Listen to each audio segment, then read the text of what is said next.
মনে হয় কতটুক ভালো? অনেক ভালো লাগতেছে। শরীরটা হালকা লাগতেছে না? এমনি ব্যথা নাই। ব্যথা নাই। আসসালামু আলাইকুম, আশা করি সবাই ভালো আছেন। আমি মোহাম্মদ শাকিল হোসেন। 2012 সাল থেকে বাংলাদেশে গাইনোকমাসিয়া বিষয়ে আমরা কাজ করছি।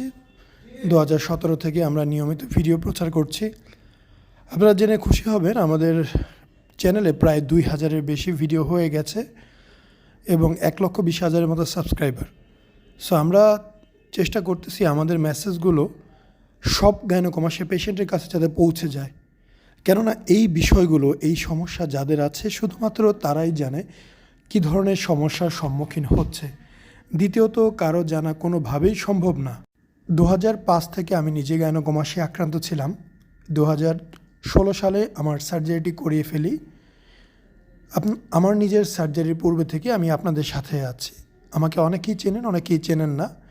অবশ্যই আমাদের ভিডিও দেখবেন, বেশি বেশি ভিডিও দেখবেন, পূর্বের ভিডিও দেখবেন, তাহলে বিস্তারিত আরও বেশি জানতে পারবেন। আমাদের এখানে গড়ে প্রতিদিনই অপারেশন হয়। বর্তমানে দেশের সার্বিক পরিস্থিতি কিছুটা ঘোলাটে, সেই কারণে একটু কম বেশি হচ্ছে, আদারওয়াইজ অনেক বেশি অপারেশন হয়। তো আপনারা যারা খুব দ্রুত অপারেশন করতে চান আমার সাথে যোগাযোগ করবেন। অতি দ্রুত আপনাদের অপারেশনটা করে দিতে পারবো আমরা, কোনো সমস্যা নেই, দ্রুতই করা যাবে। সো এই যে সার্জারিটা হচ্ছে, ওনার কন্ডিশন কিন্তু সেকেন্ড গ্রেড, দ্বিতীয় গ্রেড গাইনোকমাসিয়া। এ বিষয়ে আমি বিস্তারিত আপনাদের খুলে বলছি। আমরা শুধুমাত্র বুক অবশ করে অপারেশন করি, কোনো রকম অজ্ঞানে যাই না। আমরা কোনো রকম অজ্ঞান করি না। আমরা অপারেশনের জন্য ওষুধ মিশ্রিত কয়েক লিটার স্যালাইন বুকের মধ্যে পুশ করে থাকি, যার ফলে বুকটা তুলনামূলক ফুলে ওঠে এবং বুকে এখনও কিছুটা পরিমাণে স্যালাইন আছে, সেটা আস্তে আস্তে বের হয়ে যাবে। আরও একটি সার্জারি হচ্ছে। তো পেশেন্টকে আমরা বোঝানোর সাথে অনেক কথা বলি এবং অনেক সময় পাশের বেডের সার্জারিতে কী হচ্ছে না হচ্ছে সেটাও দেখিয়ে তাকে সতর্ক করি। তো এই পেশেন্টের বুকে এখনও পানি আছে, সেলাই আছে, ভিতরে ঝালাই করা আছে। তো এই জিনিসগুলো তাকে স্পষ্টভাবে ধারণা দেওয়া হচ্ছে। অধিকাংশ পেশেন্ট যে ভুলটা করে, অপারেশন টেবিল থেকে ওঠার পরেই বুকের মধ্যে চাপাচাপি হাতাহাতি করে। তাদের কাছে মনে হয় বুক এখনও ফুলে আছে। স্যালাইনের প্রভাবে, ওষুধের প্রভাবে বুক অবশ্যই ফোলা থাকে কয়েকটা দিন, সেটা আস্তে আস্তে চলে যায়। অনেকে এই সময়টা নিতে রাজি থাকে না, ভয় পায়।